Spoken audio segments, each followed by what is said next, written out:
दोस्तों, पश्चिम एशिया में चल रहे तनाव और तेल बाजार में बढ़ती अनिश्चितता के बीच भारत ने अप्रैल 2026 में रूस से तेल खरीद को और बढ़ा दिया है। ये खबर तब सामने आ रही है जब अमेरिका लगातार रूसी तेल पर प्रतिबंध लगाता आया है। हालांकि पिछले कुछ समय से उसने इसमें छूट दे रखी है, लेकिन अब एक बार फिर से अमेरिका की तरफ से कहा जा रहा है कि कंट्री स्पेसिफिक छूट रूसी तेल पर ही दी जाएगी। अब उसमें क्या भारत को शामिल किया जाएगा या नहीं, ये नहीं पता, लेकिन भारत ने अमेरिका के सभी धमकियों और सभी पैंतरों को दरकिनार करते हुए रिकॉर्ड मात्रा में रूसी तेल की खरीद की है। ताजा आंकड़ों के अनुसार भारत ने कुल तेल आयात में रूस की हिस्सेदारी लगभग 38% तक पहुंच गई, जो पिछले 11 महीनों में सबसे ज्यादा है। यानी भारत द्वारा आयात किए जाने वाले हर $100 के तेल में से लगभग $38 का तेल रूस से आ रहा है। दिलचस्प बात यह है कि भारत की रूस पर बढ़ती निर्भरता ऐसे समय में बढ़ी है जब रूस अब पहले की तरह भारी छूट नहीं दे रहा है। यूक्रेन युद्ध के बाद रूस भारत को सस्ता तेल बेच रहा था, जिसकी वजह से भारत को काफी फायदा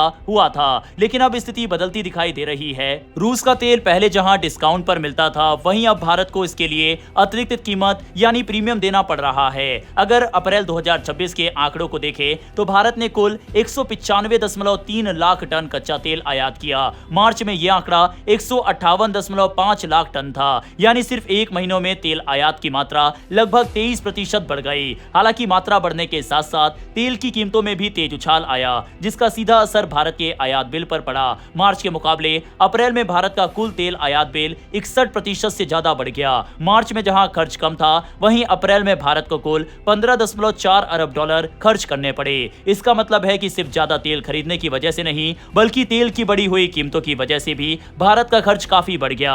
अब बात करते हैं रूस से आने वाले तेल की। अप्रैल 2026 में भारत ने रूस से करीब 67 लाख टन तेल खरीदा। ये मार्च की तुलना में लगभग 27% ज्यादा था। मात्रा के हिसाब से रूस भारत के कुल तेल आयात का 34.3% हिस्सा बन गया, लेकिन जब कीमत की बात आती है तो रूस की हिस्सेदारी और भी ज्यादा दिखाई देती है। भारत ने अप्रैल में रूस से खरीदे गए तेल पर कुल $5.8 अरब खर्च किए। ये भारत के कुल तेल आयात बिल का लगभग 37.7% था। यानी रूस से खरीदे गए तेल का हिस्सा केवल मात्रा में ही नहीं, बल्कि खर्च के मामले में भी लगातार बढ़ रहा है। सबसे महत्वपूर्ण बात यह है कि रूस अब भारत को पहले की तरह सस्ता तेल नहीं बेच रहा। अप्रैल में भारत ने रूस को औसतन $864.9 प्रति टन की दर से भुगतान किया, जबकि सभी देशों से आयात किए गए तेल की औसत कीमत $787.1 प्रति टन रही। इसका मतलब है कि भारत रूस के तेल के लिए औसतन $77.8 प्रति टन ज्यादा भुगतान कर रहा था।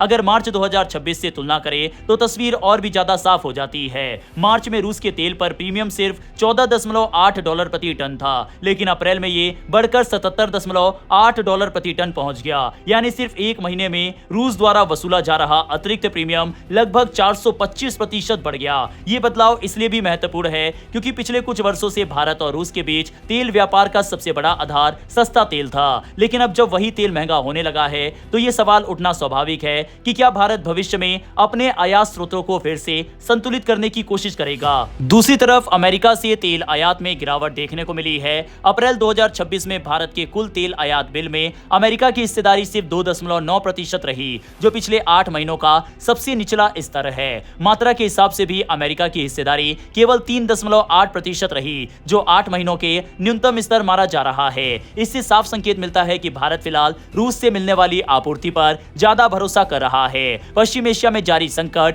वैश्विक बाजार की अनिश्चितता और आपूर्ति संबंधित चिंताओं के बीच रूस भारत के लिए सबसे बड़ा तेल आपूर्तिकर्ता बना हुआ है। हालांकि इसके साथ ये भी दिख रहा है कि रूस अब अपनी मजबूत स्थिति का फायदा उठाकर ज्यादा कीमत वसूल रहा है। आने वाले महीनों में यह देखना दिलचस्प होगा कि क्या भारत रूस पर अपनी निर्भरता को कम करने की कोशिश करेगा या फिर वैश्विक परिस्थितियों को देखते हुए इसी रणनीति को जारी रखेगा, क्योंकि ऊर्जा सुरक्षा किसी भी देश की अर्थव्यवस्था के लिए बेहद महत्वपूर्ण होती है और तेल की कीमतों का असर सीधे आम लोगों तक पहुंचता है। वहीं जिस तरह से भारत वेनेजुला जैसे देशों के साथ अपनी मित्रता बढ़ा रहा है, इसकी संभावना काफी ज्यादा है कि भारत आगे चलकर भारी मात्रा में तेल वेनेजुला से खरीदना शुरू करेगा। फिलहाल इतना तय है कि रूस भारत का सबसे बड़ा तेल सप्लायर बना हुआ है, लेकिन अब यह तेल पहले जितना सस्ता नहीं रह गया है। आपका इस पूरे मैटर पर क्या राय है, कमेंट बॉक्स में लिखकर बताइएगा। ऐसी ही डेली वीडियो के लिए नीचे दिए गए सब्सक्राइब बटन को प्रेस कर बेल आइकन को जरूर दबा लें। फिर मिलेंगे ऐसी एक नई वीडियो के साथ। धन्यवाद। जय हिंद, जय भारत।